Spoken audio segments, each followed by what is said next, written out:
Good morning student. आज हम start करेंगे Gibbs Helmholtz equation. Gibbs Helmholtz equation, Gibbs Helmholtz समीकरण, हेल्महोल्ट्ज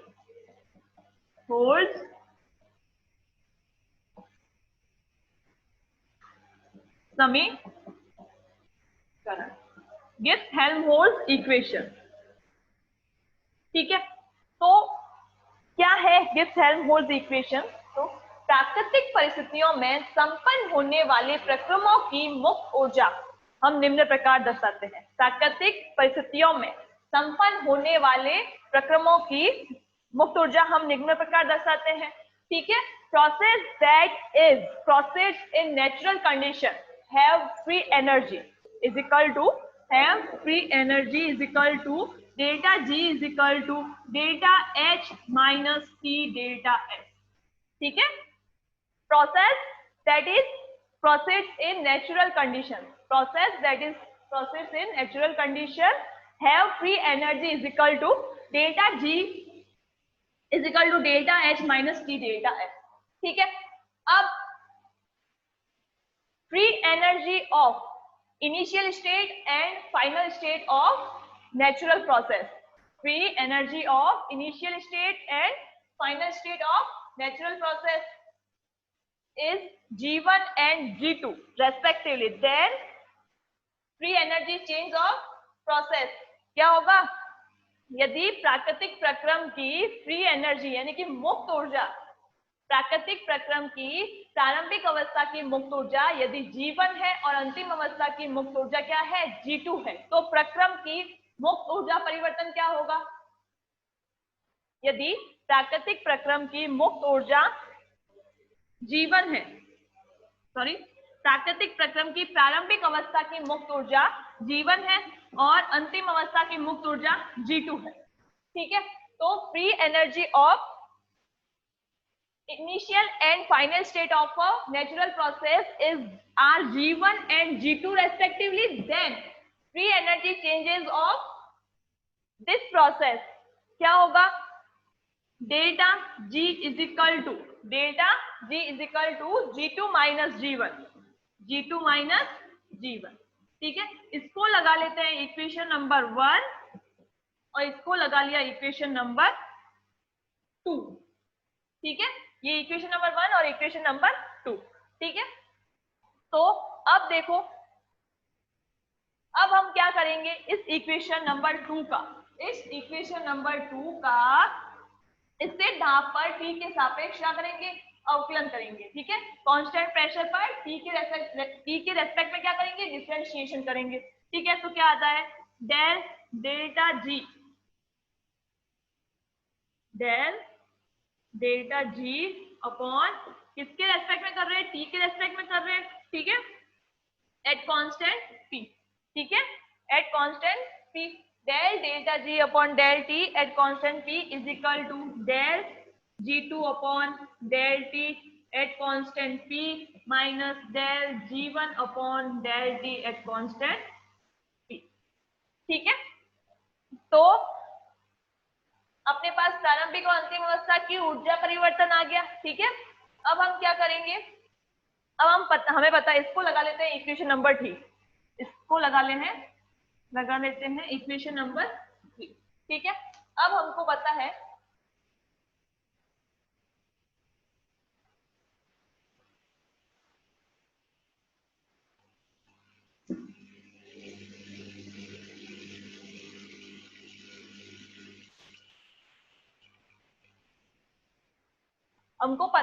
कि G इज इक्वल टू क्या होता है? H माइनस टी एस होता है। G इज इक्वल टू क्या होता है? H माइनस टी एस होता है ना? And H is equal to क्या था? E plus P. H is equal to क्या था? E plus P. तो हम क्या करेंगे? H की वैल्यू जो है वो यहाँ पुट कर लेंगे, तो G is equal to E plus P V minus में क्या है? टी एस, माइनस में क्या है? T S. ठीक है, अब हम क्या करेंगे? इस इक्वेशन का डिफरेंशिएशन करेंगे। इस इक्वेशन का क्या करेंगे? डिफरेंशिएशन या अवकलन करेंगे। ठीक है, तो dg is equal to D plus, पहले p को कांस्टेंट रखा, v का डिफरेंशिएशन किया पी डीवी, फिर v को कांस्टेंट रखा, p का किया dp v dp माइनस पहले t को कांस्टेंट रखा ds माइनस s का किया, अब s को कांस्टेंट रखा, t का डिफरेंशिएशन किया s dt। ठीक है, तो dg इज इक्वल टू क्या आया, इस इक्वेशन का क्या किया अपन ने, अवकलन किया, डिफरेंशिएशन किया, क्या आया dg is equal to D plus pdv plus vdp minus tds minus sdt। ठीक है, अब ऊष्मागतिकी के प्रथम और द्वितीय नियम से, ऊष्मागतिकी के प्रथम और द्वितीय नियम से, यानी कि from thermodynamics first and second law. ठीक है, from thermodynamics first and second law. तो ऊष्मागतिकी के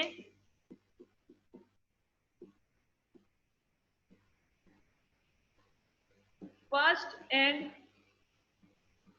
सेकंड लॉ से, ठीक है, तो देखो क्या आता है यहाँ पे, देखते पहले TdS इज इक्वल टू क्या आता है, DE plus PdV, DE plus PdV।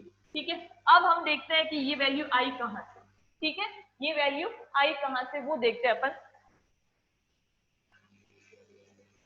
देखो फर्स्ट लॉ ऑफ थर्मोडायनेमिक्स क्या कहता है, फर्स्ट लॉ ऑफ थर्मोडायनेमिक्स क्या कहता है कि del Q is equal to क्या होता है, DE प्लस PdV। ठीक है, फर्स्ट लॉ ऑफ थर्मोडायनेमिक्स क्या कहता है, del Q is equal to DE plus PdV। अब सेकेंड लॉ ऑफ थर्मोडायनेमिक्स क्या कहता है, TdS इज इक्वल टू क्या होता है, del Q. TdS is equal to क्या होता है, डेल क्यू होता है। तो हम क्या करेंगे, यहाँ पे डेल क्यू की वैल्यू, जो del Q is equal to क्या है, DE प्लस PdV है, तो डेल क्यू की वैल्यू अपन यहाँ रख देंगे। तो क्या आया अपने पास, TdS is equal to del Q की वैल्यू ये रख दी, DE प्लस PdV। ठीक है, तो from first and second law of thermodynamics क्या आता है, TdS is equal to DE plus PdV। क्या है अपने पास, TdS is equal to DE plus PdV। ठीक है, अब हम क्या करेंगे, इस DE plus PdV is equal to क्या है, TdS है, DE प्लस PdV यहाँ पे क्या रख देंगे अपन, TdS। ठीक है, DE plus PdV is equal to क्या है, TdS है, तो अपन यहाँ पे TdS रख देंगे।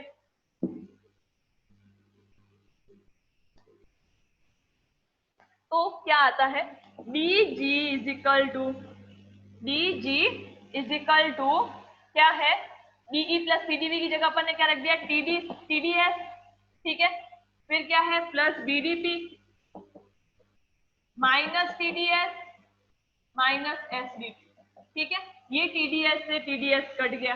ठीक है, पीछे क्या बचा, DG is equal to VDP है ना, मैंने S लिख दिया, VDP माइनस SDT।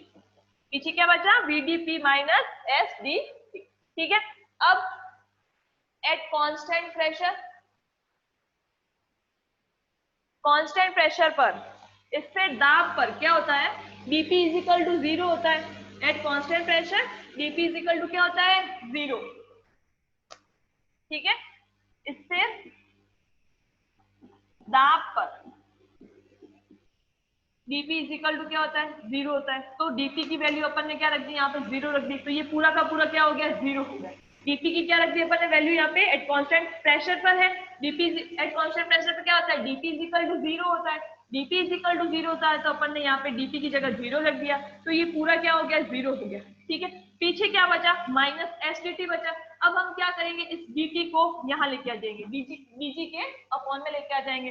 तो क्या होता है, डेल जी अपॉन इस dt को डेल जी के अपन नीचे लेके आ गए, तो ठीक है, del G upon del T. और प्रेशर क्या है, कांस्टेंट है, तो del G upon del T at constant P is equal to, पीछे क्या बचा, माइनस एस बचा। ठीक है, पीछे क्या बचा,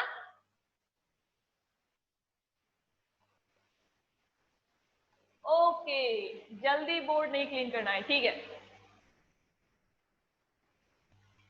तो del G upon del T at constant P is equal to क्या आया, माइनस एस आया। ठीक है, del G upon del T at constant, del G upon del T at constant P is equal to क्या आया, minus S. ठीक है, अब इसको लगा लेते हैं इक्वेशन नंबर, ठीक है, इसको लगा लेते हैं इक्वेशन नंबर 3.495, जो भी है इक्वेशन, जो इसको, एक मिनट, कौन सी इक्वेशन लगाएंगे इसको, 3 इक्वेशन तक हो गया था, ठीक है। इक्वेशन नंबर 4 ये थी, dg is equal to de plus pdv, ठीक है, de प्लस pdv माइनस, ये नहीं, de plus pdv plus vdp minus tds minus sdt, ठीक है। ये तो थी इक्वेशन नंबर 4। ये क्या थी? Equation number 4, dg is equal to de plus pdv, de plus pdv plus vdp minus tds minus sdt, ठीक है। ये थी इक्वेशन नंबर 4। अब इस इक्वेशन को लगा लेते हैं अपन इक्वेशन नंबर 5, ठीक है। इस इक्वेशन को लगा लेते हैं इक्वेशन नंबर 5, ठीक है। अब हम क्या करेंगे, for initial and final state of process, for initial and final state of process, ठीक है, प्रक्रम की प्रारंभिक और अंतिम अवस्था के लिए, प्रक्रम की प्रारंभिक और अंतिम अवस्था के लिए, इस इक्वेशन से प्रक्रम की प्रारंभिक और अंतिम अवस्था के लिए for initial and final state of process, तो क्या आएगा, del G1 initial, for initial state, del G1 upon del T at constant P is equal to minus S1, ठीक है। ये क्या है, प्रारंभिक अवस्था के लिए, प्रक्रम की प्रारंभिक अवस्था के लिए फॉर इनिशियल स्टेट। फिर दूसरा क्या आता है, del G2 upon del T at constant P is equal to minus S2। ये क्या है, अंतिम अवस्था के लिए, अंतिम अवस्था के लिए, in final state of, for final state of process, ठीक है। तो अब ये आ गया, ठीक है। तो अब हम क्या करेंगे, ये जो इनिशियल और फाइनल स्टेट की जो वैल्यू आई है वो हम क्या करेंगे, इक्वेशन नंबर 3 में पुट करेंगे। ये जो इनिशियल और फाइनल स्टेट की जो वैल्यू आई है, ये इनिशियल स्टेट की वैल्यू है, ये फाइनल स्टेट की वैल्यू है, इन दोनों वैल्यूज को हम क्या करेंगे, इक्वेशन नंबर 3 में पुट करेंगे। इक्वेशन नंबर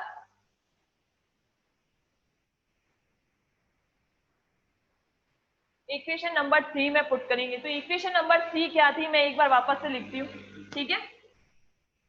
इक्वेशन नंबर 3 क्या थी, तो मैं वापस से लिखती हूँ। Equation 3 is del delta G, del delta G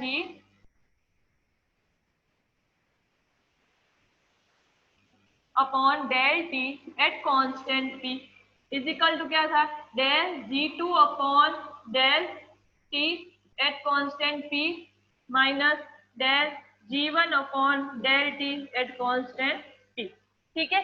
ये थी। अब हम क्या करेंगे, del G1 upon del T at constant P की वैल्यू क्या है, माइनस S1 है, और del G2 upon del T at constant P की वैल्यू क्या है, माइनस S2 है, ठीक है। तो इन दोनों की वैल्यू पुट कर देंगे, तो क्या आता है, माइनस, ये del G2 upon del T at constant P है, इसकी वैल्यू क्या है, माइनस S2 है, ठीक है। और del G1 upon del T at constant P की वैल्यू क्या है, माइनस S1 है। तो माइनस माइनस क्या हो गया, प्लस S1, प्लस S1, ठीक है। अब नॉर्मली क्या होता है, S2 माइनस S1 होता है ना, S2 माइनस S1 होता है। ये क्या है, del delta G upon del T at constant P है, ठीक है, इज इक्वल टू क्या है, minus S2 plus S1। Normally क्या होता है, S2 माइनस S1 होता है ना। यहाँ पे क्या है, S1 माइनस S2 है, तो डेल्टा S क्या होगा, ये क्या है, S2 माइनस S1 क्या होता है, चेंज इन एंट्रोपी होता है, और ये क्या है, S1 माइनस S2 है, माइनस H2 क्या है, माइनस में है, और यहाँ पे S1 क्या है, प्लस में है, तो ये क्या हो गया, S1 माइनस H2।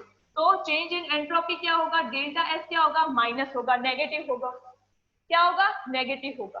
ठीक है, अब ये जो डेल्टा S की वैल्यू आई है, अब ये जो डेल्टा S की वैल्यू आई है वो हम क्या करेंगे, इक्वेशन 1 में पुट करेंगे, इक्वेशन 1 में पुट करेंगे।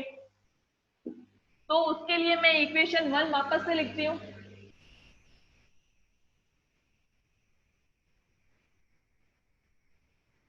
इक्वेशन 1 क्या है, delta G is equal to H delta H minus T delta S। Equation 1 क्या थी, delta G is equal to delta H minus T delta S। Delta G is equal to delta H minus T delta S। अब हमको क्या करना है, delta S की value क्या रखनी है, यहाँ रखनी है। क्या है डेल्टा S की वैल्यू, डेल्टा S की वैल्यू ये है del delta G upon del T at constant T। ठीक है, डेल्टा S की वैल्यू क्या है, ये है। तो delta G is equal to delta H। ठीक है, अब देखो ये भी माइनस में है और ये भी माइनस में है, तो माइनस माइनस क्या होगा, प्लस हो गया। ये क्या है, T। अब डेल्टा S की वैल्यू क्या है, del delta G upon del T at constant क्या है। ठीक है, तो ये आ गई, ये कौन सी इक्वेशन है, number 6। Number 6, delta G is equal to क्या आया, delta H plus T del delta G upon del T at constant P। ये जो इक्वेशन 6 आई है, ये जो इक्वेशन 6 आई है, ये ही क्या है, गिब्स हेल्महोल्ट्ज इक्वेशन है या गिब्स हेल्महोल्ट्ज समीकरण कहलाती है। ठीक है, इक्वेशन 6 जो है वो ही है गिब्स हेल्महोल्ट्ज इक्वेशन। ठीक है, अब this equation can also be represented as change in work function. ये जो इक्वेशन है वो कार्यफलन में चेंज के रूप में भी दर्शाई जाती है। तो कार्यफलन में चेंज क्या होता है, डेल्टा ए। कार्यफलन क्या होता है, डेल्टा ए होता है कार्यफलन। ठीक है, तो कार्यफलन में change delta A is equal to, अब डेल्टा एच की जगह अपन क्या लेंगे, डेल्टा ई लेंगे। ठीक है, प्लस टी यहाँ पे del delta G upon del T at constant P. ठीक है, ये भी क्या कहलाती है, ये भी गिब्स हेल्महोल्ट्ज इक्वेशन कहलाती है। ये भी गिब्स हेल्महोल्ट्ज इक्वेशन कहलाती है। ठीक है, ये है गिब्स हेल्महोल्ट्ज इक्वेशन। ये क्या है, गिब्स मुक्त ऊर्जा परिवर्तन है। क्या है, ये गिब्स मुक्त ऊर्जा परिवर्तन के रूप में, ये कार्यफलन में परिवर्तन के रूप में है। तो ये भी गिब्स हेल्महोल्ट्ज समीकरण कहलाता है, ये भी गिब्स हेल्महोल्ट्ज समीकरण कहलाती है। ठीक है, तो ये हो गया गिब्स हेल्महोल्ट्ज इक्वेशन। इक्वेशन 7 क्या थी, delta A is equal to delta E, delta A is equal to delta E plus T del delta A upon del T at constant P. ठीक है, ये क्या थी, इक्वेशन 7। ठीक है, यहाँ पे डेल्टा जी की जगह क्या आएगा, डेल्टा ए आएगा। वो गलती से मैंने लिख दिया डेल्टा जी। ठीक है, डेल्टा ए आएगा। ठीक है, तो चेंज इन वर्क फंक्शन क्या आया, delta A is equal to delta E plus T del delta A upon del T at constant P. ठीक है, ये भी क्या कहलाती है, गिब्स हेल्महोल्ट्ज इक्वेशन कहलाती है। और डेल्टा जी वाला क्या था, delta G is equal to delta H plus T del delta A upon del T at constant P. ठीक है, ये थी इक्वेशन नंबर 6। ठीक है, तो ये दोनों ही क्या कहलाती है, गिब्स हेल्महोल्ट्ज इक्वेशन कहलाती है। अरे ये दोनों ही क्या कहलाती है, गिब्स हेल्महोल्ट्ज इक्वेशन कहलाती है। ठीक है, ये दोनों ही क्या कहलाती है, गिब्स हेल्महोल्ट्ज इक्वेशन कहलाती है। अब यहां तक क्लियर है, यहां क्लियर है, यहां तक तो मैं आगे बढ़ू। क्लियर है यहां तक, एनपीटीवी। ठीक है, तो देखो क्या है, जी व ए का पीटीवी के साथ संबंध। ठीक है, जी व ए का पीटीवी के साथ संबंध। ठीक है, पहले हम लेंगे जी का पीटीवी के साथ संबंध, relation between ji and PTV, relation between ji and PTV. ठीक है, तो गिब्स ऊर्जा का पीटीवी के साथ संबंध। ठीक है, गिब्स ऊर्जा का पीटीवी से संबंध।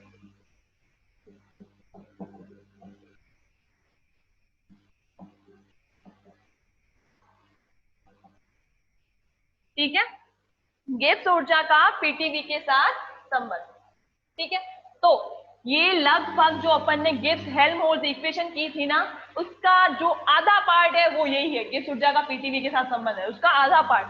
जैसे यहां से देखो, ये यहां से स्टार्ट होती है, G is equal to H minus TS। ठीक है, G इजिकल टू क्या होता है, H माइनस TS होता है। उसमें जहां से ये स्टार्ट हुआ था उसके बाद वाला लगभग यही है। ठीक है, अब देखो H इजिकल टू क्या होता है, E plus P V, E plus P V होता है, तो वैल्यू रख दी, G is equal to E plus P V minus TS। ठीक है, अब इसका क्या करेंगे अपन, डिफरेंशिएशन करेंगे, अवकलन करेंगे, तो क्या आया, DG is equal to DE plus PDV plus VDP minus TDS minus SDT। ठीक है, उसके बाद में क्या किया था, from first and second law of thermodynamics क्या आया था, TDS from first and second law of thermodynamics. ठीक है, तो उष्मागतिकी के प्रथम और द्वितीय नियम से क्या आया था, TDS इजिकल टू क्या आया था, DE प्लस PDV। ठीक है, DE प्लस PDV, ये कैसे आया, ये वैल्यू मैं पहले बता चुकी हूँ, ये वैल्यू कैसे आई। ठीक है, तो अब क्या करेंगे, यहाँ पे DE प्लस PDV की जगह क्या रख देंगे, TDS। ठीक है, तो TDS sorry DG is equal to DE plus PDV की जगह अपन ने क्या रख दिया, TDS रख दिया, TDS। ठीक है, प्लस क्या है, प्लस VDP।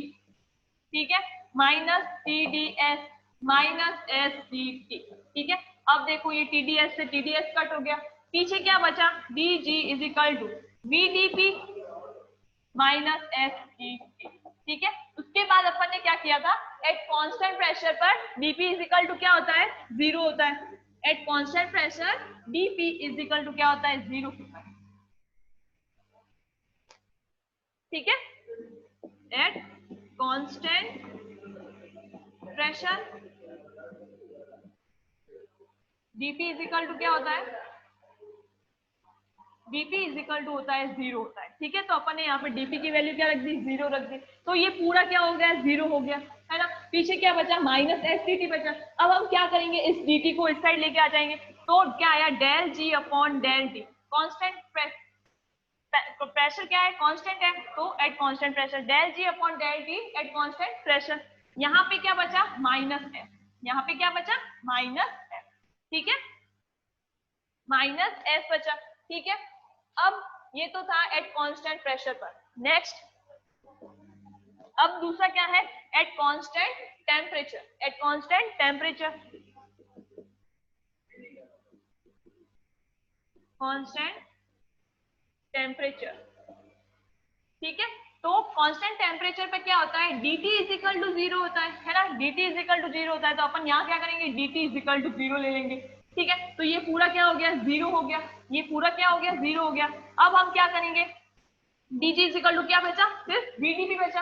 अब हम क्या करेंगे, dp को यहाँ लेके आ जाएंगे, तो क्या आया, del g upon del p sorry यहाँ पे कांस्टेंट क्या है, टेम्परेचर कांस्टेंट है, तो T at constant T del G upon del P at constant T is equal to, पीछे क्या बचा, सिर्फ यहाँ पे V। ठीक है, तो ये क्या है, कांस्टेंट टेम्परेचर पे है, जहाँ dt इज इक्वल टू क्या होता है, 0 होता है, और ये क्या है, कांस्टेंट प्रेशर पर है, dt इज इक्वल टू 0। ठीक है, अब जो भी इक्वेशन है, जैसे मैंने इसको मान लिया 1 और 2 ही मान लिया। ठीक है, अपन ने पहले इक्वेशन नहीं लगाई, तो 1 और 2, अब ये जो 1 और 2 इक्वेशन है, ये जो इक्वेशन और 1 और 2 है वो टेम्परेचर, प्रेशर और वॉल्यूम का जी के साथ क्या है, रिलेशन है। ठीक है, तो ये क्या है, रिलेशन बिटवीन, ये जो 1 और 2 इक्वेशन है वो क्या शो करते हैं कि जी का पीटीवी से रिलेशन शो करता है। ठीक है, इक्वेशन 2, 1 और 2 जो है वो जी का पीटीवी के साथ संबंध दर्शाते हैं। ठीक है, तो ये हो गया जी का पीटीवी से संबंध, relation between ji and PTV. ठीक है,